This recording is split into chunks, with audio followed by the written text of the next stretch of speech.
ہارلٹ ایک طوائف بیٹھی ہوگی، وہ اس طوائف جو ہے وہ کنٹرول کرے گی اس بیسٹ کو. وہ طوائف آج اسرائیل ہے، ہارلٹ، اور اس کے نیچے جو بیسٹ ہے وہ در حقیقت عالم عیسائیت ہے، عالم نصرانیت ہے. ایک تودا تو یہ ہے. دوسرا تودا عالم اسلام ہے، جس کے اندر اس میں کوئی شک نہیں ہے کہ اگرچہ پشمردگی بھی ہے، پامالی بھی ہے، ضعف بھی ہے، کمزوری بھی ہے، ایمان کی کمزوری بھی ہے، اعمال کی کمزوری بھی ہے، سب کچھ ہے، لیکن ایک جذبہ انگڑائیاں لے رہا ہے. تقریباً نصف صدی سے زائد ہو چکی ہے کہ پورے عالم اسلام میں اسلام کے احیاء، اسلام کی نشأت ثانیہ، اسلام کا غلبہ، اسلام کا دوبارہ دنیا میں اقتدار، یہ اس کے لیے ایک امنگ ہے، ایک جذبہ ہے، ایک خواہش ہے، ایک آرزو ہے. یہ پوری دنیا میں اگرچہ حکومتیں اس سے بالکل بے بہرا ہیں. حکومتیں مغرب کی خود کاشتہ حکومتیں ہیں. یہ مغرب کے ایجنٹ ہیں جو حاکم بن کر پورے عالم اسلام پر اس وقت مسلط ہے. شاذ کوئی اس میں استثناء ہے، باقی سب کے سب جو ہیں وہ مغرب کے کاسا لیس اور انہی کی بات کرنے والے، لیکن عوام کے اندر وہ منظم نہیں ہے، ان سے غلطیاں بھی ہوئی ہیں. اسلامی نظام کے قیام کے سلسلے میں صحیح لایا عمل اختیار نہیں کر سکے، کہیں جذباتی طور پر غلط راستے پر پڑ گئے، کہیں اصولی جذبہ ہے لیکن جذبے کے ساتھ صحیح لایا عمل ضروری ہے. بدقسمتی سے امت مسلمہ صحیح لایا عمل کے لیے بھٹک رہی ہے. ضال کا لفظ آتا ہے، یہ جو دو لفظ آتے ہیں سورہ فاتحہ میں، غیر المغضوب علیہم ولا الضالین. مغضوب علیہم کون ہے؟ جو حق کو پانے کے بعد اپنی نفس کی شرارت کی وجہ سے اسے ترک کر دے.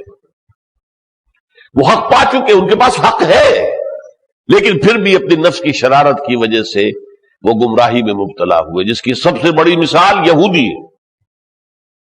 اور ضال کون ہے؟ جو بھٹک رہے ہیں، جنہیں ابھی راستہ نہیں ملا. چنانچہ یہ لفظ جو ہے یہ خود حضور کے لیے بھی آیا ہے، وَوَجَدَكَ ضَالًّا فَهَدَىٰ. اے نبی، ہم نے دیکھا آپ کو کہ آپ تلاش ہدایت میں سرگرداں ہیں، غور و فکر کر رہے ہیں، کیونکہ آپ تو نہ عیسائیوں میں پیدا ہوئے تھے، نہ یہود میں، نہ کتاب سے واقف تھے. مَا كُنْتَ تَدْرِي مَا الْكِتَابُ وَلَا الْإِيمَانُ. نہ آپ کتاب سے واقف تھے، آپ تو ویسے بھی پڑھے لکھے نہیں تھے. ویسے یہ کہ تورات وغیرہ جو ہے وہ بنو اسماعیل کے پاس کہاں تھی؟ وہ تو یہودیوں کے پاس تھی. انجیل تھی تو عیسائیوں کے پاس تھی. تو اس اعتبار سے آپ تو خود اپنے غور و فکر سے تلاش میں تھے حقیقت کے. وَوَجَدَكَ ضَالًّا فَهَدَىٰ. اللہ نے دیکھا آپ کو کہ آپ تلاش حقیقت میں سرگرداں ہیں، کوشش کر رہے ہیں، تو اللہ نے ہدایت دے دی. تو اس معنی میں امت مسلمہ اس وقت صحیح راستے کی تلاش میں بھٹک رہی ہے. جذبہ صحیح ہے لیکن طریقہ کار صحیح نہیں ہوا ابھی تک. تاہم عالم کفر پر لرزہ طاری ہے. اس کی وجہ کیا ہے؟ ایک مسلمان کے لیے موت اس قدر آسان شے ہے، اس قدر آسانی سے وہ موت سے جو ہے وہ موت کو سینے سے لگانے کے لیے تیار ہے، وہ دنیا میں کوئی اور قوم اس کا مقابلہ نہیں کر سکتی. شہادت، آخرت کا یقین، شہید ہوں گے سیدھے جنت میں جائیں گے، یوم قیامت کا انتظار بھی نہیں ہوگا. اب یہ اور کس کے پاس ہے؟ یہ اس حوالے سے انہیں معلوم ہے کہ جان دینے میں یہ بہت تکڑے ہیں. اس کا تجربہ انہیں ہو گیا، افغانستان میں ہو گیا. کس طریقے سے افغان جو ہے اپنی جانیں دینے کے لیے تیار ہوئے. تبھی تو امریکہ بہادر نے داؤ کھیلا، اپنے پیسے سے اور اپنے اسلحہ سے ان کی مدد کی تاکہ اپنا جو رائیول تھا USSR اس کا بیڑا غرق کروا دے. اگر افغانوں میں یہ جذبہ نہ ہوتا تو صرف ہتھیار کچھ نہیں کر سکتے. پیسے سے کچھ نہیں ہو سکتا، جذبہ ہے، مسلمان میں ہے۔ اب سوسائڈ بمبنگ ہو رہی ہے، ابھی بتایا گیا مجھے کہ اس کا جواب دینے کے لیے یہودیوں نے اشتہار دیے ہیں کہ ہمیں بھی ایسے نوجوان درکار ہیں یہودی کہ جو سوسائڈ بمبنگ کے لیے تیار ہو جائے۔ ایک نہیں آیا سامنے، اس لیے کہ اس طریقے سے کھلم کھلا موت کو دعوت دینا اور موت کو سینے سے لگانے کے لیے تو کوئی تیار نہیں یہودی، اس وجہ سے خوف طاری۔ اچھا، میں اس کو اب کہتا ہوں کہ یہ جو جذبہ ہے، اس جذبے کے اعتبار سے پورے عالم اسلام میں جو احیائی طاقتیں ہیں ان سب کی نگاہیں پاکستان پر ہیں۔ باقاعدہ انٹرنیشنل مجالس کے اندر اور اجتماعات کے اندر باقاعدہ طے ہوا اسلام کے آنے کا اگر کوئی امکان ہے تو صرف پاکستان میں۔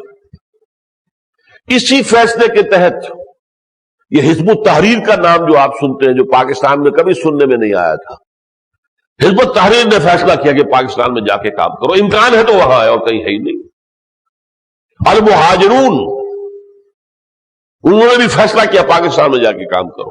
یہ دوسری بات ہے کہ ان کا طریقہ کار جو ہے وہ واضح نہیں ہے، اس لیے ان کی بات لوگوں کے اندر پھیلی نہیں زیادہ، لیکن ان کا یہاں آنا جو ہے در حقیقت دلیل ہے اس کی کہ یہ طے کیا گیا کہ اس کا امکان اگر ہے تو صرف پاکستان میں۔ یہ چار چیزیں میں نے آپ کو گنوائی ہیں مشابہت کی۔ دونوں ملکوں کا تعلق مذہب کے ساتھ، کسی نہ کسی درجے میں یہودیت کے ساتھ تعلق اسرائیل کا بھی ہے، اگرچہ اسرائیل اصلاً جو ہے وہ ریشسٹ، نسل پرست قوم ہے۔ چنانچہ آج ہی نوائے وقت میں ایک مضمون شائع ہوا ہے، طارق مجید صاحب جو ہیں ہمارے ہاں، جو اسرائیلیات کے ضمن میں جو ہے اسرائیل اور یہودی، زائنزم اور زنجری، اس پر بڑے ہی جو ہے بہت ماہر آدمی ہیں، کئی کتابیں انہوں نے لکھی ہیں۔ آج نوائے وقت میں ان کا ایک مضمون آیا ہے، اس میں انہوں نے کوٹ کیا ہے کہ معروف یہودی اسکالر ڈاکٹر ایلمر برجر نے اپنے مقالے کیا اسرائیل بائبل کی پیشین گوئیوں کی تکمیل ہے میں لکھتا ہے کہ یہ ایک ناقابل تردید حقیقت ہے کہ کوئی پکا مذہبی یہودی یہ نہیں مانتا کہ موجودہ اسرائیلی ریاست اس طریقے عمل سے وجود میں آئی ہے جو بائبل کے احکامات سے ذرہ بھر بھی مطابقت رکھتا ہو۔ مذہبی یہودیوں کا تو یہ حال ہے۔ زائنسٹ موومنٹ سیکولر یہودیوں کی تحریک ہے اور مذہبی یہودیوں نے اسے کبھی سپورٹ نہیں کیا۔ مذہبی یہودی جو ہے وہ جن کو آپ کبھی دیکھتے ہوں گے، لمبے لمبے بال، زلفیں، کالی سی لمبی جو ہے اشکن کے طرح کا لمبا کوٹ اور اوپر کالا وہ ہیٹ اور داڑیاں، بہت داڑیاں، مومنانہ قسم کی داڑیاں جو ہے وہ تو ان کی نظر آتی۔ ابھی کوئی 2-3 ہفتے قبل جو ہے نیوز ویک میں ایک فوٹو آیا ہے کہ یہودیوں کا، امریکہ کے یہودیوں کا ایک وفد جو ہے۔ اگر یہ ویڈیو آپ کو اچھی لگی ہے تو آپ کائنڈلی ریالٹی سپیک کو سبسکرائب کریں، ویڈیو کو لائک کریں اور کمنٹ میں جزاک اللہ لکھیں تاکہ ہمیں اس طرح کے موٹیویشن ملتے رہیں اور ہم آپ کو اس طرح کی ویڈیو شیئر کرتے رہیں۔ جزاک اللہ خیر۔ وہ بش سے ملاقات کر رہا ہے تو جو 7-8 آدمی کھڑے، سب کی لمبی لمبی داڑیاں، وہ معلوم ہوتا ہے وہ سب کے سب وہ مذہبی یہودی، وہ دیکھ کر حیرت ہوتی ہے کہ یہ لوگ امریکہ میں رہتے، اتنی لمبی داڑیوں والے لوگ، وہ اپنے پورے لباس میں وہ کالا ہیٹ، کالا کوٹ اس کے اندر موجود تھے۔ اسی طریقے سے جو آج یہاں پر آیا ہوگا ندائے خلافت، اس کو نوٹ کر لیجئے کہ اس میں جو ہمارے عابد اللہ جان صاحب مضمون لکھتے ہیں، انہوں نے صدر مشرف صاحب پر تنقید کی ہے۔ with reference to Palestine he said، صدر مشرف صاحب نے فلسطین کے حوالے سے یہ بات کہی ہے، we are not contractors of Islam، ہم اسلام کے ٹھیکیدار تو نہیں ہیں۔ the same tone continues till date، آج تک یہی انداز ان کا چل رہا ہے۔ now he says why should Pakistan be more Palestinian than the Palestinians themselves؟ پاکستانیوں کو کیا پڑی ہے کہ وہ فلسطینیوں سے بڑھ کر فلسطینی بن جائے؟ جب فلسطینی جو ہے وہ صلح کی بات کر رہے ہیں اور ایک دوسرے کی اسٹیٹ کو تسلیم کرنے کی بات کر رہے ہیں، اگرچہ یہ ہوگا نہیں، قطعاً نہیں ہوگا، پہلے پیس ٹاکس کے اندر 10 سال لگے اور 1 منٹ میں زیرو ہو گیا. جیسے ہمارے ہاں 10 سال لگے سود کے مقدمے پر، شریعت کورٹ اور اس کے بعد سپریم کورٹ، اور 1 منٹ میں وہ سارا معاملہ زیرو کر دیا گیا. بالکل اسی طرح وہاں ہوا. اب اثرے لو کتنے سال لگیں گے. آخری بات جو ہے جو آ کر اٹک جائے گی حلق سے، نہ ادھر جائے گی نہ ادھر، وہ یروشلم کا مسئلہ ہے. یہودی چھوڑنے کو تیار ہی نہیں، اور کیا مسلمان چھوڑ دیں گے؟ اس کا کوئی امکان نہیں. یروشلم کا کیا ہوگا؟ خاص طور پر وہ چھوٹا سا علاقہ، چھوٹا نہیں ہے، خاصا بڑا خطہ ہے، ٹیمپل ماؤنٹ جسے کہتے ہیں، جس میں 2 ہمارے عظیم ترین جو ہے مقدس چیزیں، عمارات موجود ہیں. مسجد اقصی اس کے جنوبی حصے میں ہے، اور قبۃ الصخرہ، ڈوم آف دی راک، وہ جو بڑا سا ایک گنبد نظر آتا ہے سنہری. یہ کیا ہے؟ یہ ایک چٹان تھی، خالی چٹان، بنجر زمین پڑی تھی جب حضور کو معراج اللہ نے عطا فرمایا ہے. تو حضور پہلے تو مسجد حرام سے مسجد اقصی تک آئے، پھر اس چٹان پر سے آپ کا آسمانی سفر شروع ہوا. وہ چٹان یادگار ہے حضور کے آسمانی سفر کی. عبد الملک بن مروان بنو امیہ کا ایک خلیفہ تھا، بہت عالم آدمی تھا، اس میں کوئی شک نہیں، بہت عظیم انسان تھا، بنو امیہ کے خلفاء میں عظیم ترین. اس نے وہاں یہ ڈوم بنایا ہے یادگار کے طور پر کہ یہاں سے محمد عربی صلی اللہ علیہ وسلم کو معراج حاصل. اب یہ دونوں ہمارے نزدیک بہت مقدس ہیں، تو اس پر ظاہر بات ہے کوئی معاہدہ ہو ہی نہیں سکتا. باقی ہر معاملے میں گیو اینڈ ٹیک ہو سکتا ہے، اس میں کیسے ہوگا؟ لہذا یہ سن لیجئے. Why should Pakistan be more Palestinian than the Palestinians themselves? Ignoring the fact, اب کوٹیشن آ رہی ہے, that he sounds more Jewish than the Jews themselves. کہ یہ بات جو اب مشرف صاحب کہہ رہے ہیں یہ یہودیوں سے بڑھ کر یہودی ہو کر کہہ رہے ہیں. وہ تو کہہ رہے نا فلسطینیوں سے بڑھ کر فلسطینی ہمیں نہیں بننا چاہیے, لیکن جو موقف آپ نے اختیار کیا ہے وہ یہودیوں سے بڑھ کر یہودی ہونے کا موقف ہے. دلیل کیا ہے؟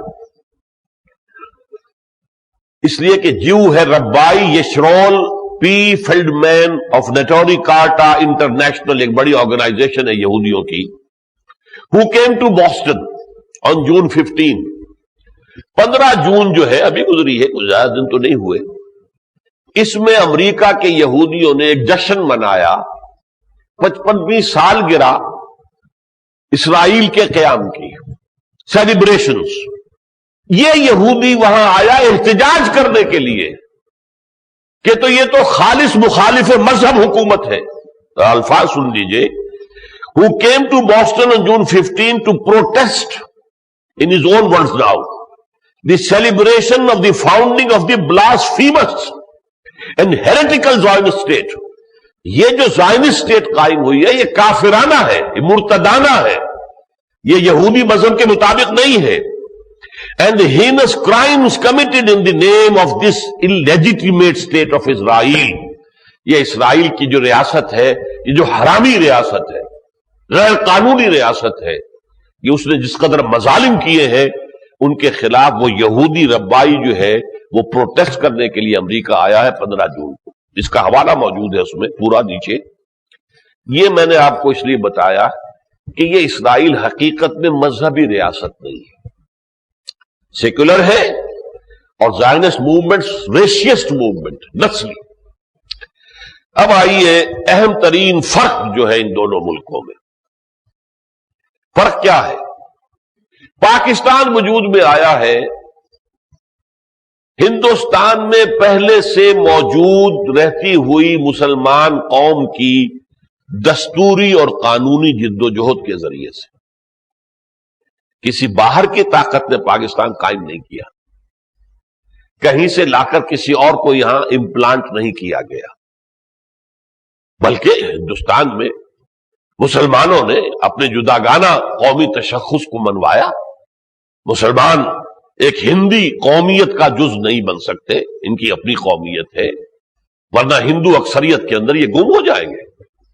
ہم چاہتے ہیں اپنی روایات کے مطابق نظام قائم کریں, اپنے دین کے مطابق جو ہے اپنے سارے معاملات چلائیں, لہذا ہمیں علیحدہ ملک چاہیے. تو ہم کہیں باہر سے آ کر آباد نہیں ہوئے یہاں. مسلمانوں کی اکثریت تو وہی ہے کہ جو یہاں کے ہندو کنورٹ ہوئے ان کی اولاد ہے. مسلمان کون ہے؟ کتنے مسلمان باہر سے آئے ہوئے؟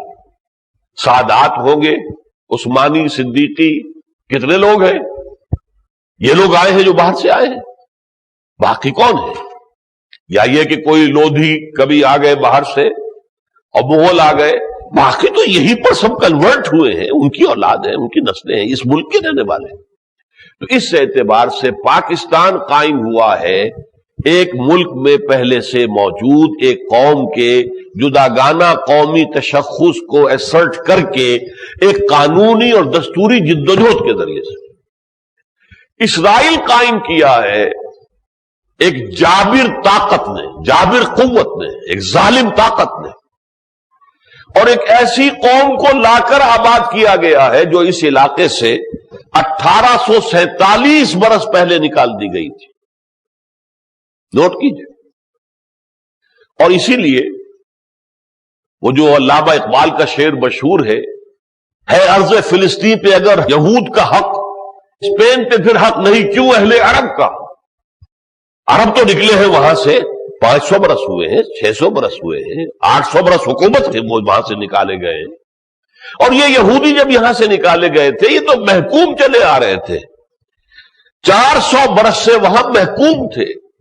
پہلے یونانیوں کے محکوم تھے، پھر رومیوں کے محکوم تھے، حاکم نہیں تھے، اور وہاں سے پھر رومیوں نے انہیں نکالا ہے. لہذا وہ جو 1847 برس پہلے یہاں سے نکالے گئے تھے، سن 70 عیسوی میں نے اس لیے کہا ہے 1917 میں دوبارہ آمد شروع ہوئی ہے ان کی. تو 1917 میں سے 70 نکالیے تو 1847 برس ان کو اس فلسطین سے نکلے ہوئے ہو گئے تھے، اور یہ پوری دنیا میں منتشر تھے. کوئی روس میں ہے، کوئی جرمنی میں ہے، کوئی انگلستان میں ہے، کوئی اور یورپ میں ہے، کوئی شمالی افریقہ میں ہے، کوئی جنوبی افریقہ میں ہے، کوئی ہندوستان میں ہے، کوئی ایران میں اب تک آباد ہے. اصفہان میں خاصی بڑی تعداد میں یہودی آباد ہیں، ہندوستان میں ابھی تک آباد ہیں. لہذا یہ بڑا زمین و آسمان کا فرق ہے پاکستان اور اسرائیل کے مابین. اب یہ جو میں نے آپ سے عرض کیا ہے کہ یہ جو آئس برگ ہے جس کے ٹپ ہے اسرائیل اور جس کے نیچے ہے پورا عالمی عیسائیت، تو ذرا چند منٹوں میں یہ داستان سمجھ لیجئے. اگرچہ میں نے بہت پہلے اس موضوع پر یہاں گفتگو کی تھی کہ یہ تاریخ کیا ہے عیسائیوں کی اور یہودیوں کی. سب سے پہلے یوں سمجھیے حضرت عیسیٰ علیہ السلام کی بعثت کے بعد عیسائیوں کے نام سے ایک نیا طبقہ پیدا ہوا جنہوں نے انہیں مانا. یہودیوں نے کہا وہ کافر ہے، مرتد ہے، حرامی ہے، باسٹرڈ، واجب القتل ہے، اور بس پڑتے انہیں سولی پر چڑھوا دیا. رومن گورنر کے ہاتھوں، پائلٹس پولیٹس کے ہاتھوں سولی پہ چڑھوا دیا. اپنے خیال میں اللہ نے اس میں زندہ اٹھا لیا آسمان پر، سولی پر نہیں چڑھے یہ دوسری بات. اس وقت رومیوں کی حکومت تھی، اسی کے گورنر پائلٹس پولیٹس کے حکم سے پھر جو بھی شخص وہ تھا میرے نزدیک جوڈاس اسکریوٹ جس نے غداری کی تھی، 12 حواریوں میں سے ایک حواری حضرت مسیح کا جس نے غداری کر کے گرفتار کروایا تھا، مخبری کی تھی، اس کی شکل اللہ نے بدل دی، حضرت عیسیٰ کی شکل بنا دی اور وہ سولی چڑھایا. بہرحال یہ ایک علیحدہ ایشو ہے. لیکن اس وقت حکومت جو تھی کس کی تھی؟ رومیوں کی.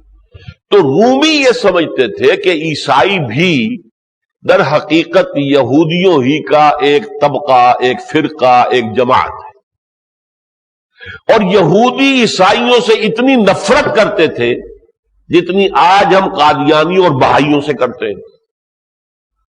قادیانیوں کا کیا معاملہ؟ انہوں نے غلام احمد قادیانی کو نبی مانا، ہم کہتے ہیں جھوٹا ہے، دجال ہے. بہائیوں نے بہا اللہ کو نبی مانا، ہم کہتے ہیں جھوٹا ہے، دجال ہے. اسی طریقے سے یہودی علماء نے کہا یہ جھوٹا ہے، دجال ہے، اور یہ تو جادوگر ہے، یہ کافر ہے، یہ مرتد ہے، واجب القتل ہے. اس کے ماننے والوں سے کوئی دوستی ہو سکتی تھی یہودیوں کی؟ لہذا ان کی دشمنی پہلے دن سے. لیکن حکومت چونکہ تھی رومیوں کی، وہ ان دونوں سے نفرت کرتے تھے. ان کے نزدیک کوئی فرق یہودیوں میں اور عیسائیوں میں نہیں تھا. جیسے امریکہ کے نزدیک کیا فرق ہے مسلمانوں میں اور قادیانیوں میں؟ وہ قادیانیوں کو یہی سمجھتے ہیں کہ یہ بھی مسلمانوں کا ایک فرقہ ہے. اللہ اللہ خیر صلی اللہ. یہی میں مثال دے رہا ہوں آپ. اس کے بعد نوٹ کیجئے 300 عیسوی اس میں رومن امپائر یکدم پوری کی پوری عیسائی ہو گئی. ایمپرر قسطنطین کانسٹنٹائن سن 300 عیسوی میں وہ تھا روم کا ایمپرر، وہ عیسائی ہوا، ساری مملکت عیسائی ہو گئی. اب نتیجہ کیا ہوا؟ اب عیسائیوں نے گن گن کے بدلے لینے شروع کیے یہودیوں سے. ان کی پٹائی شروع ہوئی، پرسیکیوشن ہوئی، ان کے درمیان دشمنی تھی. نبی اکرم صلی اللہ علیہ وسلم کے ظہور کے وقت عیسائیوں اور یہود کے درمیان دشمنی تھی. یہ جو آیت میں نے آج پڑھی ہے کہ یہ آپس میں دوست ہیں، یہ صورت اس وقت نہیں تھی، یہ پیشن گوئی ہے جو آنے والے حالات کو بتا رہی ہے. ورنہ اس وقت کیا صورت تھی؟ اس وقت صورت یہ تھی کہ یہودی کہتے تھے عیسائیوں کی کوئی حقیقت نہیں، عیسائی کہتے تھے یہودیوں کی کوئی حقیقت نہیں. قالت الیہود لیست النصارى علی شیء وقالت النصارى لیست الیہود علی شیء. دونوں ایک دوسرے کی نفی کرتے ہیں. اور حضور کی ولادت باسعادت سے 40 برس قبل تقریباً نجران کے عیسائیوں کو زندہ جلایا ابو نواس، ایک یہودی جو تھا بادشاہ، اس نے نجران کے عیسائی تھے. یہ جو سورۃ البروج اس کے اندر جو ہے اصحاب الاخدود کھائیاں کھدوائیں، آگ جلائی، اور ان میں عیسائیوں کو جو موحد تھے اس وقت تک، تسلیس ابھی پیدا نہیں ہوئی تھی، انہیں زندہ جلایا. تو ان میں دشمنی اس درجے کی تھی. اور حضور کے ساتھ معاملہ بھی کیا ہوا؟ یہودی انتہائی دشمن، اور عیسائیوں کی طرف سے حضور کی زندگی میں کوئی دشمنی کا اقدام نہیں ہوا. بلکہ بحیرہ راہب جس نے حضور کو بچپن میں پہچانا وہ عیسائی تھا. وہ راہب جس نے حضرت سلمان فارسی کو راستہ دکھایا جنوب کی سرزمین میں کھجوروں کے جھنڈ میں، نبی آخر الزماں کا ظہور اب قریب ہے، وہ بھی عیسائی راہب تھا. پھر نجاشی، چند آیتیں سنی اس نے سورہ مریم کی اور ایمان لے آیا. ہرقل ایمپرر رومن، اس نے حضور کے جو سفیر پہنچے تھے ان کا اکرام کیا، اعزاز کیا. جبکہ کسرا نے خط پھاڑ دیا آپ کا اور توہین آمیز الفاظ کہے.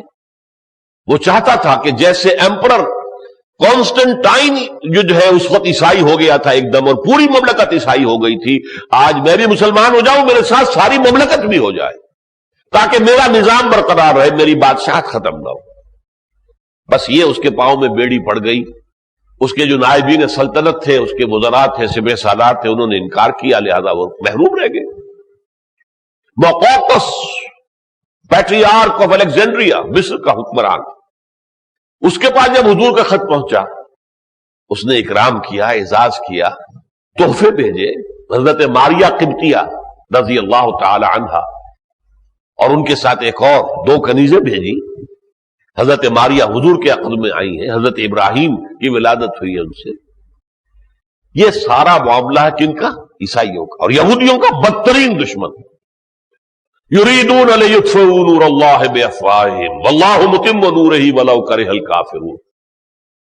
یہ آیت قرآن میں 2 جگہ آئی، ایک فرق کے ساتھ. یریدون ان یطفئوا نور اللہ بافواہہم، یریدون لیطفئوا نور اللہ بافواہہم. فرق کیا ہے؟ یہ یہودی چاہتے ہیں اپنے منہ کی پھونکوں سے اللہ کے نور کو بجھا دے. واللہ متم نورہ، اللہ اپنے نور کا اتمام فرما کر رہے گا. وَيَأْبَى اللَّهُ إِلَّا أَن يُتِمَّ نُورَهُ، اللہ کو ہرگز منظور نہیں ہے مگر یہ کہ اپنے نور کا اتمام فرمائے. وَلَوْ كَرِهَ الْكَافِرُونَ، چاہے کافروں کو کتنا ہی ناگوار. یہودیوں کی ریشہ دوانیاں، یہودیوں کی دشمنیاں، یہودیوں کی وعدہ خلافیاں، معاہدے کے خلاف اقدامات، سازشیں سب ناکام ہوئی. جاء الحق وزهق الباطل ان الباطل كان زهوقا. میں یہیں پر ذرا درمیان میں رک کے کہہ دوں، یہی بات اس وقت ہے. اب ہم قیامت کے بہت قریب کے زمانے میں ہیں. غلبہ اسلام کا دور قیامت سے قبل آ کر رہے گا. واضح پیشن گوئیاں حضور کے میں یہاں آپ کو وہ حدیثیں بارہا سنا چکا ہوں. اس وقت بھی سب سے بڑی طاقت جو اس کے خلاف ہے وہ یہود ہے. فرق صرف یہ ہے کہ اس وقت یہودی تنہا تھے، آج یہودیوں کے قبضے میں ساری عیسائی دنیا ان کے قبضے میں ہے. فرنگ کی رگے جا پنجے یہود میں ہے. ذرا سا ایک بیان بش نے دے دیا تھا جس میں ایریل شیرون کو اور فلسطینیوں کو ایکویٹ کر دیا تھا کہ نہ یہ تشدد کریں نہ وہ تشدد کریں. یہودی جا کے سب پر سوار ہو گئے، تم نے کیسے کیا ہے؟ چند دن پہلے تم نے شیرون کو مین آف دی پیس خود قرار دیا، امن کا تو پیغامبر ہے، اسے اپنا بیان واپس لینا پڑا. یہ حال ہے یہودیوں کی طاقت کا اور یہودیوں کے اثر کا اور یہودوں کے غلبے کا. امریکہ ان کے پنجے میں ہے. فرنگ کی رگے جا پنجے یہود میں ہے، ان کے پنجے کے اندر. اور اس وقت اصل طاقت جو ہے، جو اسلام کا ستیہ ناش کرنا چاہتی ہے، ختم کرنا چاہتی ہے، غرق کرنا چاہتی ہے، ابلیس کی سب سے بڑی کارندہ جو طاقت ہے وہ یہود کی. اور آج اس کو طاقت اتنی حاصل ہو گئی ہے کہ فرنگ پورا کا پورا، عیسائی دنیا پوری کی پوری. اس پر چونکہ اگلے جمعے میں بھی مجھے آنا ہے تو میں تفصیل سے گفتگو کروں گا کہ موجودہ عالمی حالات ہیں کیا. تجزیہ کیجئے، کہاں ہم رہ رہے ہیں، کس عالم میں ہم جی رہے ہیں، سورہ کبرا کیا ہے اس کا، اس کی اصل حقیقت کیا ہے. روز مرہ کے اخبار پڑھ لیے، یہ ہو گیا وہ ہو گیا، فلاں کی جو ہے ڈگری کینسل کر دی گئی، فلاں کی یہ ہو گیا، بس آپ اسی چکر میں پڑے ہوئے. اصل عالمی حقیقتیں کیا ہے، کیا کیا اسکیمیں بن رہی ہیں، کس کس طرح کے جو ہے نقشے بن رہے ہیں. تو بہرحال حضور کے زمانے میں نے آپ کو بتایا یہودیوں کے اور عیسائیوں کے مابین طرز عمل میں زمین و آسمان کا فرق تھا. اس وقت وہ آپس میں دوست نہیں تھے. سن 637 میں حضرت عمر کے ہاتھوں بیت المقدس فتح ہوا، یروشلم. بغیر لڑائی بڑھائی کے عیسائیوں نے قبضہ دے دیا. ان کی کتابوں میں لکھا ہوا تھا کہ ایک درویش بادشاہ کے ہاتھوں یہ شہر فتح ہوگا. حضرت عمر کو انہوں نے دیکھا، وہی درویش بادشاہ ہے. شہر حوالے کر دیا، لیکن شرط لگا دی. یہ شرط ان کی طرف سے تھی کہ یہاں آپ یہودیوں کو آباد ہونے کی اجازت نہیں دیں گے.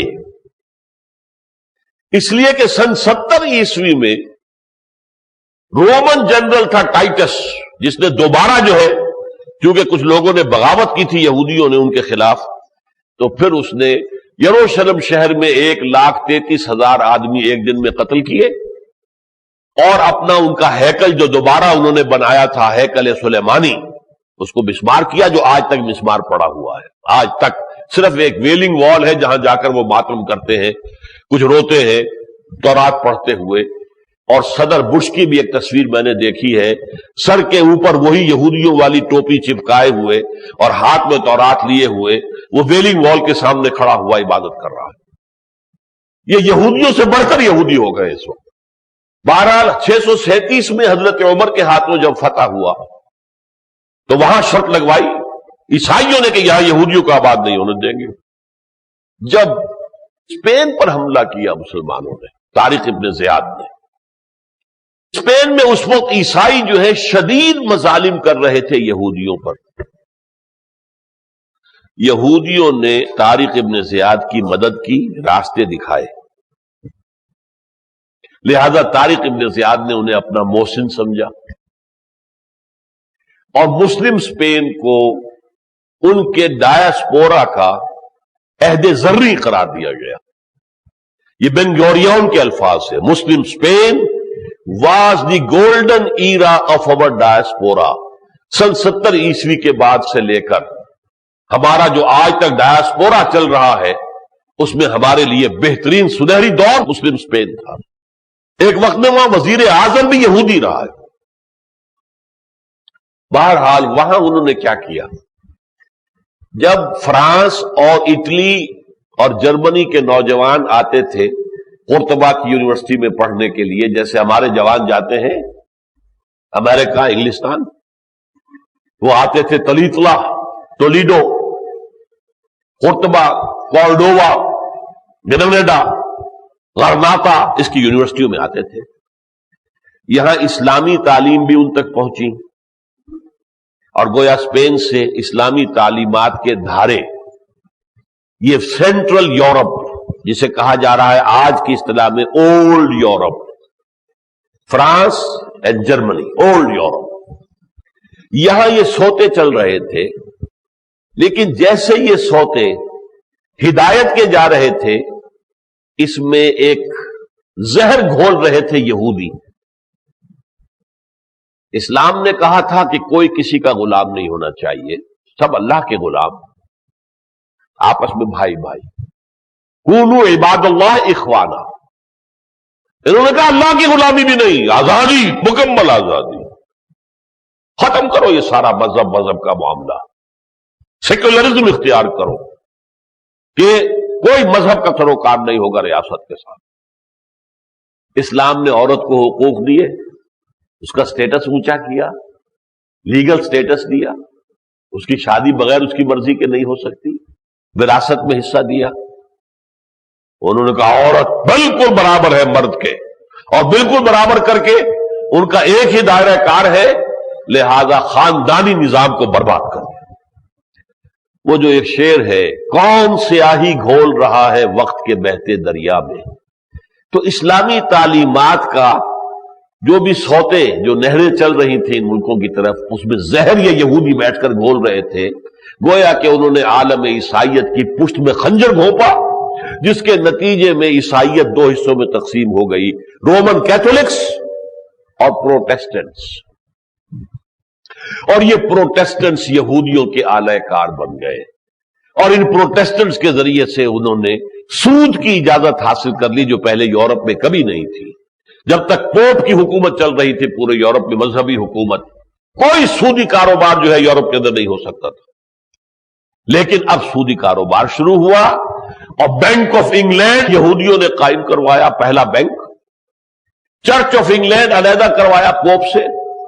اور اس طریقے سے انہوں نے کم سے کم پروٹیسٹنٹس جو ویسپ، یہ لفظ آپ نے کبھی سنا ہوگا، ویسپ، وائٹ اینگلو سیکسن پروٹیسٹنٹس، یہ ویسپ، یہ اعلی کار تھے اولین یہودیوں کے.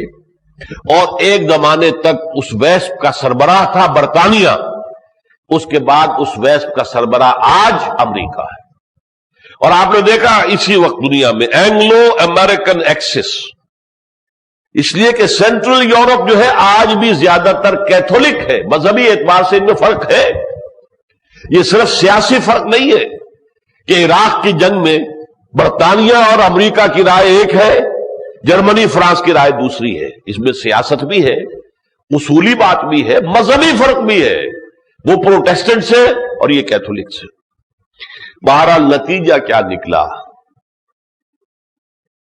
سیکولرزم کی بنیاد پر ریاست، سود اور جوئے کی بنیاد پر معیشت، بینک کی معیشت. اقبال نے کیا خوبصورت شعر کہا ہے، ای بنوک، بنوک بینک کی جمع، ای بنوک ای فکر چالاک یہود. یہ بینک آیا کہاں سے ہے؟ یہ یہودیوں کے ذہن کی پیداوار ہے. ای بنوک ای فکر چالاک یہود، نور حق السینہ آدم ربود. ان بینکوں نے اور اس کے سودی نظام نے انسان کے اندر سے جو نور تھا، روحانیت تھی، اس کو نکال کر باہر کر دیا ہے. تا تہو بالد نہ گردہ دی نظام، جب تک یہ نظام بینکنگ کا تہو بالا نہیں ہوگا، دانش و تہذیب و دین سودائے خام. نہ دانش کا کوئی سروکار ہے اور نہ کوئی دین کا سروکار ہے، نہ تہذیب کا سروکار ہے. ای بنوک ای فکر چالاک یہود، نور حق السینہ آدم ربود.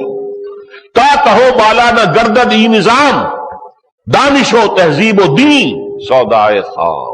جب تک بینکنگ کا نظام ختم نہیں ہوگا، تلپٹ نہیں کیا جائے گا، تہو بالا نہیں کیا جائے گا، نہ دین کا کوئی امکان ہے قیام کا، نہ کوئی دانش انسان کی صحیح ہوگی، سوچ صحیح ہوگی، نہ تہذیب صحیح ہوگی. یہ اقبال کہہ رہا ہے. بہرحال اس طریقے سے یہودیوں اور پروٹیسٹنٹس کے گٹھ جوڑ سے اسرائیل کی ریاست قائم ہوئی۔ یہودیوں نے بہت بڑی پیشکش کی تھی، جو ترکی خلفاء میں سے سلطان عبد الحمید خان تھے، قرضہ بہت تھا ترکی پر، بہت قرضہ تھا۔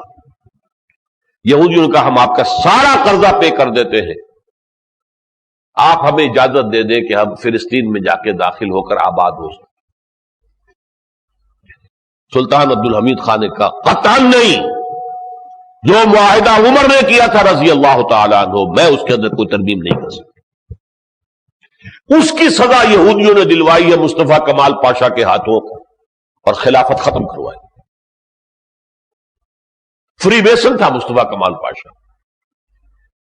بہرحال اس کے بعد انہوں نے کیا کیا، پہلی جنگ عظیم چھڑ گئی، اور اس میں جرمنی کا پلڑا اتنا بھاری ہو گیا کہ انگلستان بالکل محصور ہو گیا۔ جرمنی کی آبدوزوں نے محاصرہ کر لیا کہ یہ جزیرہ جو ہے بالکل محصور ہو گیا، جیسے کسی شہر کے گرد جو ہے جو محصور ہو جائے۔ اس وقت یہودیوں نے کہا برطانیہ کی حکومت سے، اگر آپ وعدہ کریں کہ آپ فلسطین میں ہمیں آباد ہونے کا حق دے دیں گے تو ہم اپنے اثر و رسوخ کو استعمال کریں گے اور امریکہ کو اس جنگ میں لے آئیں گے۔ فیکٹ ہو گیا، اور انہوں نے اپنا اثر و رسوخ استعمال کیا، امریکہ جنگ میں کود گیا اور برطانیہ کی جان بچی۔ اور جو اس وقت کی یونائٹڈ نیشنز تھی، لیگ آف نیشنز، اور ایک اور تلخ ترین بات، اسی جنگ کے دوران 1917 ہی میں برطانوی جرنیل ایلنبی فاتح کی حیثیت سے یروشلم میں داخل ہوا، ورنہ اس وقت تک ترکوں کی حکومت تھی۔ اور جرنیل ایلنبی کی مدد کرنے والی ہندوستانی فوجیں تھیں، جن میں ہمارے مسلمان بھی شامل تھے، جنہوں نے انگریزوں کی کاسا لیسی کی اور ایلنبی کو قبضہ لے کر دیا ہے یروشلم کا۔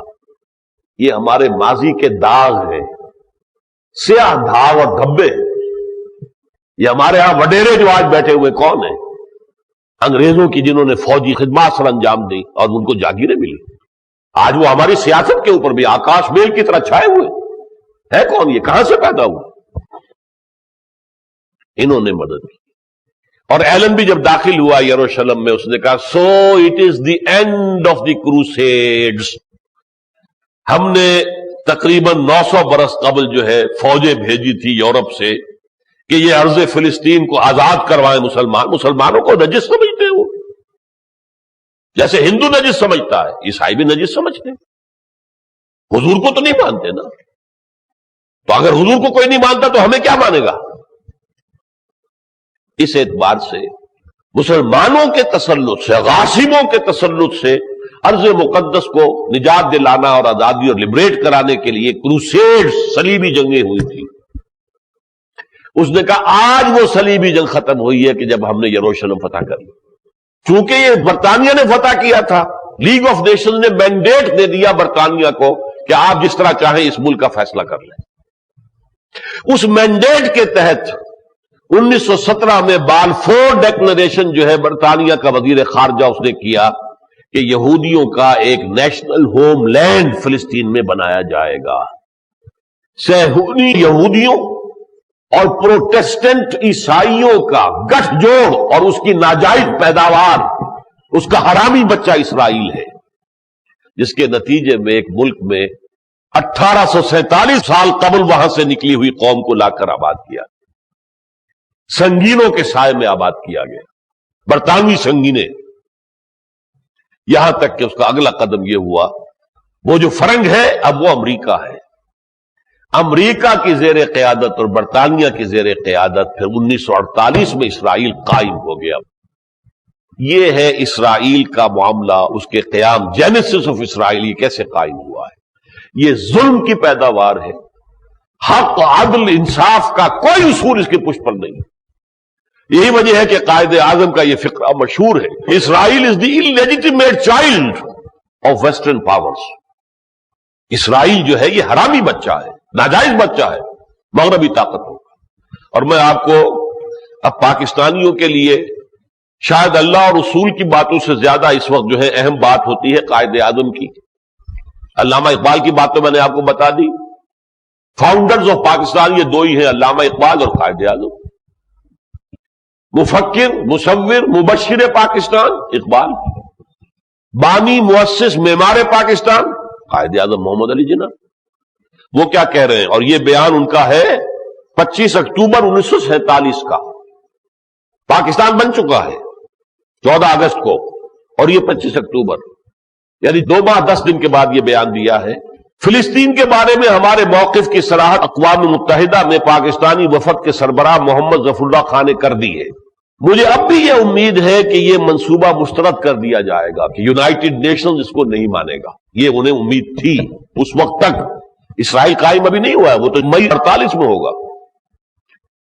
ورنہ اگر یہ معاملہ اسی طریقے سے چلا، ورنہ ایک خوفناک ترین اور بے مثال چپقلش کا شروع ہونا ناگزیر اور لازمی امر ہے. یہ چپقلش صرف اربوں اور منصوبہ تقسیم نافذ کرنے والے اختیار کے مابین نہ ہوگی، بلکہ پوری اسلامی دنیا اس فیصلے کے خلاف عملی بغاوت کرے گی، کیونکہ ایسے فیصلے کی حمایت نہ تاریخی اعتبار سے کی جا سکتی ہے اور نہ سیاسی اور اخلاقی طور پر. ایسی صورت میں پاکستان کے پاس اس کے سوا اور کوئی چارہ کار نہ ہوگا. These are the words of the founder of Pakistan. Musharraf صاحب کو سننا چاہیے. کس پاکستان کے صدر وہ ہے جس کا مؤسس، جس کا بانی، جس کا معمار یہ کہہ رہا ہے. ایسی صورت میں پاکستان کے پاس اس کے سوا اور کوئی چارہ کار نہ ہوگا کہ عربوں کی مکمل اور غیر مشروط حمایت کرے اور خام خواہ کے اشتعال اور ناجائز دست درازیوں کو روکنے کے لیے جو کچھ اس کے بس میں ہے پورے جوش و خروش اور طاقت سے بروکار لائے. یہ رائٹر کے نمائندے کو انٹرویو دیتے ہوئے کہا ہے قائد اعظم مرحوم نے 25 اکتوبر 1947 کو. چند باتیں میں صرف اس اعتبار سے کہ آیا تسلیم کرنا چاہیے یا نہیں. دیکھیے اس کے ضمن میں میرا موقف بالکل وہی ہے جو 16 ستمبر 2001 کو میں مشرف صاحب کے روبرو کہہ کر آیا تھا. 11 ستمبر کو حادثہ ہوا تھا امریکہ میں، 2 ٹریڈ ٹاورز ختم ہوئے اور واشنگٹن میں بھی ایک جہاز جو ہے ٹکرایا پینٹاگون کے ساتھ 11 ستمبر. اس کے بعد ایک فون آیا ہے امریکہ سے اور ہمارے صدر صاحب پتاشا ہو کر بیٹھ گئے. سارا تعاون حاضر ہے، جو حکم دیں گے، جو حکم دیں گے، جو حکم دیں گے. اس کے بعد انہوں نے پبلک کے ساتھ رابطے کی مہم شروع کی. اپنی بات لوگوں کے ذہنوں میں اتارنی بھی تو ہے نا. مختلف وفود کو بلایا، ملاقاتیں کی. 16 ستمبر کو صبح کے وقت ملاقات تھی صحافیوں سے، اور تیسرے پہر ملاقات تھی علماء اور مشائخ سے. اب یہ اللہ تعالیٰ کی کوئی مشیت تھی کہ مجھے بھی بلا لیا. اس میں میں نہ علماء میں سے، نہ مشائخ میں، نہ 3 میں، نہ 13 میں. وہاں عجیب صورت یہ ہوئی کہ میں مشرف صاحب کے بالکل برابر کی سیٹ پہ بیٹھا ہوا. مشرف صاحب نے اپنی ساری بات بیان کی اور اس کے بعد علماء اور مشائخ نے ایک ایک کر کے اپنی رائے دی. اس پر تو میں اللہ کا شکر ادا کرتا ہوں کہ سب نے یہ کہا کہ یہ اقدام جو امریکہ کر رہا ہے یہ عدل اور انصاف کے اصولوں کے خلاف ہے، اس لیے کہ ابھی تک کوئی جرم ثابت نہیں ہوا، نہ اسامہ ابن لادن کا، نہ طالبان کا. لیکن یہ بات کہنے کے ساتھ ساتھ انداز بہت چاپلوسانہ تھا. میں تکلیف کے ساتھ عرض کر رہا ہوں، ہمارے علماء اور مشائخ کا جو بھی مقام اب گر چکا ہے، میں ان کا چاپلوسانہ انداز دیکھ دیکھ کے مجھے وٹ چڑھ رہا تھا. میری باری آئی اور میرے برابر تھے مشرف صاحب. میں نے سخت غصے کے عالم میں کہا اگر صدر صاحب آپ نے طالبان کے خلاف امریکہ کا اعلی کار بننا پسند کیا تو یہ بغاوت ہوگی عدل و انصاف کے اصولوں سے، یہ بغاوت ہوگی غیرت اور حمیت کے تقاضوں سے، اور یہ بغاوت ہوگی دین و مذہب اسلام سے. 3 بغاوتیں آپ کریں گے اگر آپ نے تعاون کیا. اس لیے کہ عدل و انصاف کا تقاضا یہ ہے کہ ابھی کوئی جرم ثابت نہیں ہوا تو سزا کیسے. غیرت و حمیت کا تقاضا یہ ہے کہ ہم نے ایک ملک کو سپورٹ کیا، ہم نے سپانسر کیا، طالبان کی حکومت ہم نے بنوائی، پھر ان کو ریکگنائز کیا، ان کے ساتھ تعاون کیا، اور ایک دم یو ٹرن. ایک دھمکی کے تحت یا کوئی دلیل ہو، کوئی اس کے لیے استدلال ہو، ایک دھمکی کے تحت تو کوئی غیرت بھی کوئی شے ہے، حمیت بھی کوئی شے ہے۔ اور اسلام ہمارا مسلمان بھائی ملک ہے، ہمارا پڑوسی ہے، انہوں نے اسلام قائم کیا ہے، اسلامی سزائیں نافذ کی ہیں، پورے ملک میں امن ہے، کہیں کوئی چوری ہے نہ ڈکیتی ہے، کچھ نہیں ہے، کوئی غارت گری ہے نہ راہزنی ہے۔ اور ایک حکم سے ملا عمر کے وہاں پہ پاپی کی کاشت جو ہے، یہ ساری ہیروئن اور افیون کی کاشت ختم، ارب ڈالر خرچ کر کے کوئی ختم نہیں کرا سکا، اور ملا عمر کے ایک حکم سے ختم۔ میں نے ساتھ ہی یہ کہا کہ آپ اس کے جو فوائد دیکھ رہے ہیں اس وقت، میں مانتا ہوں کہ وقتی طور پر وہ ہیں، لیکن یہ عارضی ہے، جلد یا بدیر آپ کی باری بھی آئے گی، اس لیے کہ پشت پر اسرائیل ہے، اور اسرائیل اپنا سب سے بڑا دشمن پاکستان کو سمجھتا ہے، یہ نوٹ کر لیجیے۔ یہ بن گوریون نے، جس کا پہلے میں آپ کو جملہ بتا دوں، he was the first prime minister of Israel, Ben Gurion, بہت بڑا زائنسٹ، دانشور انسان، اسی نے، جیسا کہ میں نے آپ کو بتایا، یہ کہا تھا کہ Muslim Spain was the golden era of our diaspora. اسی نے یہ بات کہی 1967 کی جنگ میں، جب اسرائیل نے شکست دی، مصر کو بھی شکست دی، اردن کو بھی شکست دی، شام کو بھی شکست دی، تو انہوں نے جشن منایا پیرس میں، اور وہاں بن گوریون نے کہا ہمیں کسی عرب ملک سے کوئی خطرہ اور اندیشہ نہیں ہے، خطرہ اگر ہے تو صرف پاکستان سے۔ حالانکہ پاکستان اس وقت تک نیوکلیئر نہیں تھا، 67 میں ابھی کہاں نیوکلیئر پاور تھی، اب یہ تو 98 میں آ کر اسٹیبلش ہوا ہے نا، یا یہ چلیے اس سے چند سال پہلے ہمارے ہاں ایٹم بم آ گیا تھا۔ یہودی جانتے ہیں کہ اصل دشمن ان کا کون ہے، ان کے زہر کا تریاق کون ہے، وہ پاکستان۔ یہی بات میں آج کہہ رہا ہوں، دیکھیے اگر تو اصول پرستی کوئی شے ہے دنیا میں، تو کسی اصول سے بھی اسرائیل کو تسلیم کرنے کا حق ہمیں نہیں ہے۔ حرامی بچہ بالکل جبر سے ایک قوم پر ظلم کر کے، انہیں اپنے ملک سے بے دخل کر کے زبردستی لا کر باہر سے قوم کو جو آباد کیا گیا، ایسا ہی پیار اور محبت تھا یہودیوں سے تو امریکہ میں آباد کرتے، انہیں کینیڈا میں کرتے، آسٹریلیا میں کرتے، یہاں آنے کا کیا حق تھا ان کا؟ اور پھر جس طریقے سے بعد میں انہوں نے تشدد کر کے فلسطینیوں سے چھینی ہے ان کی جائیدادیں۔ ایسا بھی ہوا ہے کہ کوئی جو ہے یہودی 2000 سال پرانی کوئی دستاویز کہیں سے نکال لایا، یہ جگہ جو ہے میرے پردادا کی تھی، لہذا یہودی عدالت نے فیصلہ کر دیا نکل جاؤ فلسطینی صاحب، یہ اس یہودی کی جگہ، 2000 سال پہلے۔ یہ ظلم، یا تو اب آپ کے سامنے دنیا میں طاقت مان لیجئے کہ جس کی لاٹھی اس کی بھینس، ٹھیک ہے، اصول کوئی شے نہیں، اور اگر اصول کوئی شے، یا اصول پرستی یا ابن الوقتی، یہ ابن الوقتی ہے۔ نمبر 2، یا تو یہ مان لیں کہ جبر، طاقت، دھونس، دھاندلی، اس کے سامنے سر جھکا دینا ہے، تو پھر یہ انسانیت نہیں ہے، پھر یہ غیرت نہیں ہے، یہ حمیت نہیں ہے۔ یا یہ ہے کہ جبر کا، ظلم کا مقابلہ کرو، ڈٹو، کھڑے ہو جاؤ، اور سب سے بڑھ کر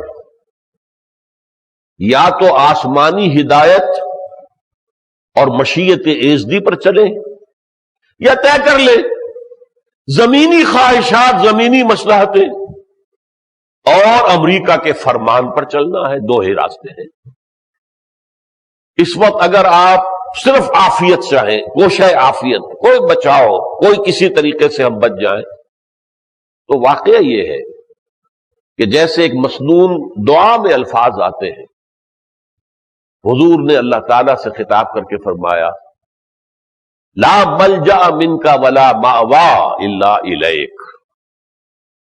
اے اللہ تجھ سے بھاگ کر جانے کی کوئی جگہ نہیں ہے سوائے اس کے کہ تیرے ہی دامن میں آئے، تیرے مقابلے میں کوئی پناہ دے گا سوائے اس کے کہ تیرے ہی دامن میں آئے۔ لا ملجا منک ولا ماوا الا الیک، میں نے مثال دی کہ جیسے بچہ، چھوٹا بچہ، ماں ڈانٹ رہی ہے، ڈپٹ رہی ہے، مار بھی رہی ہے، وہ لپٹ رہا ہے ماں کے ساتھ، کہاں جائے گا؟ تو یا تو جو اللہ کے ساتھ ہونا چاہیے وہ آپ بش کے ساتھ اور امریکہ کے ساتھ کیجئے. بچاؤ اگر چاہیے، صرف بچاؤ، نہ کوئی اصول نہ کوئی دین، تو ٹھیک ہے، امریکہ کی چھتری کے نیچے آ جائیے، جو وہ کہتا ہے کیجئے. امریکہ کے فوجی اب مر رہے ہیں عراق میں، لہذا وہ چاہتا ہے پاکستان فوج بھیجے، اور آپ وعدہ کر کے آ گئے 2 بریگیڈ بھیج دیں گے. گویا کہ ہماری فوج تو میری کرائے کی فوج ہے، مرسنریز ہے. امریکی کیوں مرے؟ پاکستانی کیوں نہ مرے؟ اور اس لالچ میں ہمارے فوجی جب بھاگے جائیں گے تنخواہ ڈالر میں ملے گی. انا للہ و انا الیہ راجعون. جو معاملہ ہوا تھا 1917 میں کہ پاکستانی فوجیوں نے قبضہ لے کر دیا تھا جنرل ایلنبی کو یروشلم کا، آج پھر تاریخ اپنے آپ کو دہرائے گی. پاکستان کے فوجی جائیں گے امریکہ کے جبر کو عراق میں مسلط کرنے کے لیے. اور ظاہر بات ہے کہ عراقی جو ہے اگر اس جبر سے نکلنا چاہیں گے تو گولی کس پر چلائیں گے؟ پاکستانیوں پر. اور پاکستانی انہیں سپریس کرنا چاہیں گے تو گولی کس پر چلائیں گے؟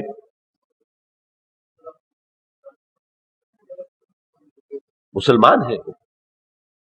لیکن ہماری یہ تاریخ ہے. ہمارا ایک جرنیل ضیاء الحق فلسطینیوں کا قتل عام کر کے آیا تھا جارڈن میں. یہ بھی کچھ یاد ہے کسی کو کہ نہیں؟ یہ بھی تاریخ کا حصہ ہے. ہسٹری ہانٹ کرتی ہے.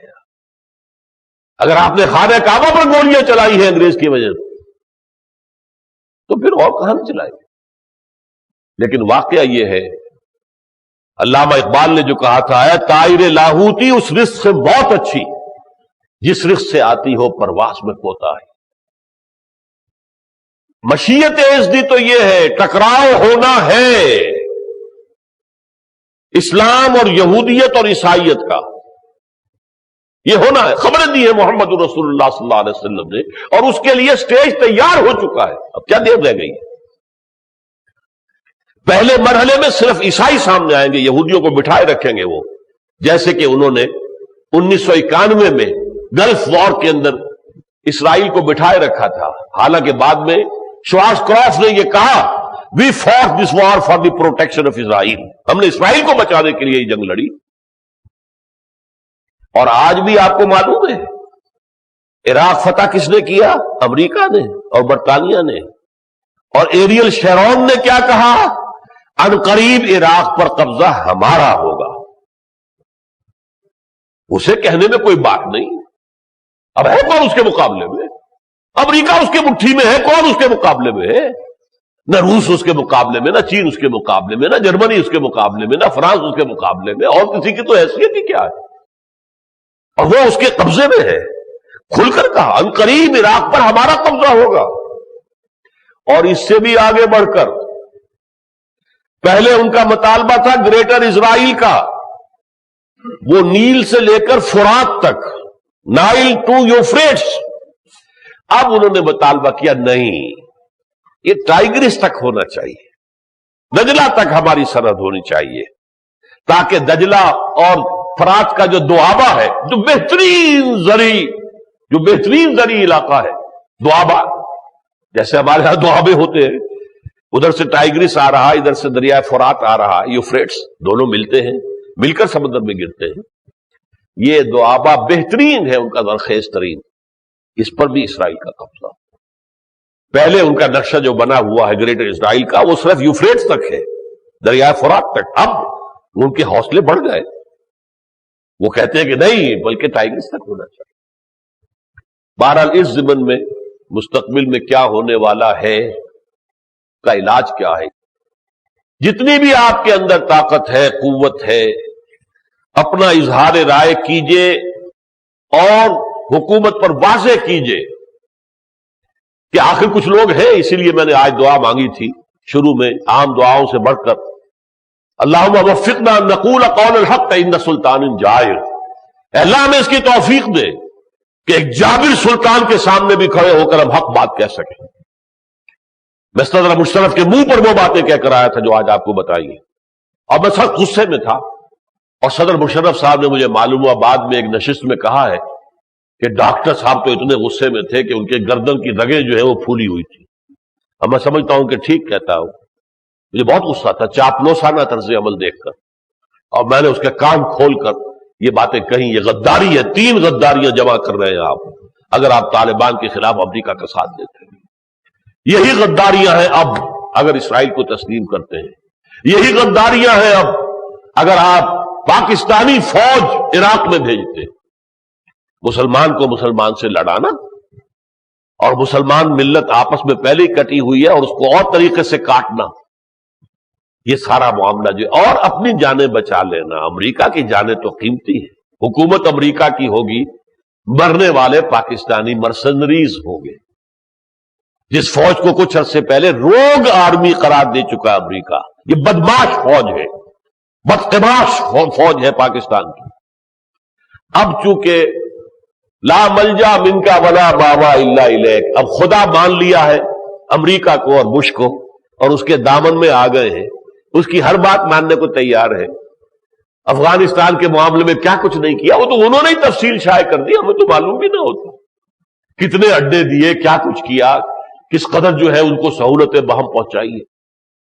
ایک افغان مسلمان ملک کے خلاف کون سا عذاب آئے گا اس قوم کے اوپر. اور یہ جان لیجئے، یہ نہ سمجھیے کہ آپ اس کے ذمہ دار نہیں ہیں. وَاتَّقُوا فِتْنَةً لَا تُصِيبَنَّ الَّذِينَ ظَلَمُوا مِنكُمْ خَاصَّةً، ڈرو اس عذاب سے کہ جب آئے گا تو وہ صرف مجرموں کو نہیں پکڑے گا بلکہ گیہوں کے ساتھ گھن بھی پسے گا. یہ اللہ کا قاعدہ ہے، قانون ہے. ہم نے اگر تسلیم کیے رکھا ہے اسی حکومت کو اب تک، اور کیا کروں میں، اپنا دل کا کیسے آپ کو داغ دکھاؤں. ہماری دینی جماعتیں بھی لڑ رہی ہیں تو نشستوں پر لڑ رہی ہیں، LO4 پر لڑ رہی ہیں دین کے معاملے کو. عراق کے بارے میں ابھی تک کوئی زوردار بات، کوئی ہنگامہ کرنا ہے تو کرو، احتجاج کرنا ہے تو کرو، جیلوں کو بھرنا ہے تو بھرو، اس پر بھرو نا. وفی ذالک فلیتنافس المتنافسون، یہ ہے وہ چیز جس کے اندر کہ تمہیں جانیں لڑانی چاہیے.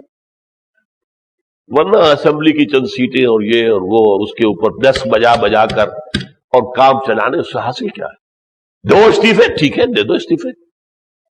جب تک یہ طریقہ نہیں بدلے گا، میں نے شروع میں کہا تھا جذبہ ہے پورے عالم اسلام میں، امنگ ہے، جذبہ ہے، خواہش ہے کہ اسلام کا احیاء ہو، اللہ کے دین کا بول بالا ہو جائے، اسلام کی نشت ثانیہ ہو. اور خبریں ہیں کہ ہوگا، لیکن ابھی قوم بھٹک رہی ہے. نشان راہ دکھاتے تھے جو ستاروں کو، ترس گئے ہیں کسی مرد راہ داں کے لیے. یہ امت مسلمہ تو ستاروں کو راستے دکھاتے تھے، نشان راہ دکھاتے تھے جو ستاروں کو، ترس گئے ہیں کسی مرد راہ داں کے لیے. الیکشن کا راستہ اختیار کر لیے، اور نہیں ہوا تو دہشت گردی کا راستہ اختیار کر لیا، یا بیلٹ یا بولٹ، دونوں بیکار، دونوں سے کچھ حاصل نہیں. دہشت گردی سے کیا ہو جائے گا؟ امریکہ کا آپ نے کتنا نقصان کر لیا اب تک. ہاتھی کو چیونٹی کاٹے گی تو ہاتھی کو کچھ پتہ چلے گا؟ آپ ایک خنجر بھی اس کی ٹانگ میں گھومتے ہو، اسے کیا پتہ چلے گا کہ کیا ہوا ہے؟ اس کا ایک جہاز آپ نے زخمی کر دیا، USS کول، بہت بڑی کامیابی حاصل ہو گئی. 2 ایمبیسیز اڑا دی افریقہ میں، تو زیادہ لوگ تو افریقی مرے ہیں، امریکی تو چند مرے. ریاض کے اندر مارا ہے تو امریکی کم مرے ہیں، سعودی مرے ہیں. کیا حاصل ہے؟ کیا اس سے امریکہ کی طاقت سے کم ہو جائے گی؟ دنیا کو یہ باور کرانے کے لیے دلیل فراہم کر رہے ہیں کہ مسلمان دہشت گرد ہے. تو راستہ کون سا ہے؟ یہ انشاءاللہ اگلی گفتگو میں بیان کروں گا. اقول قولی ھذا واستغفر اللہ لی ولکم ولسائر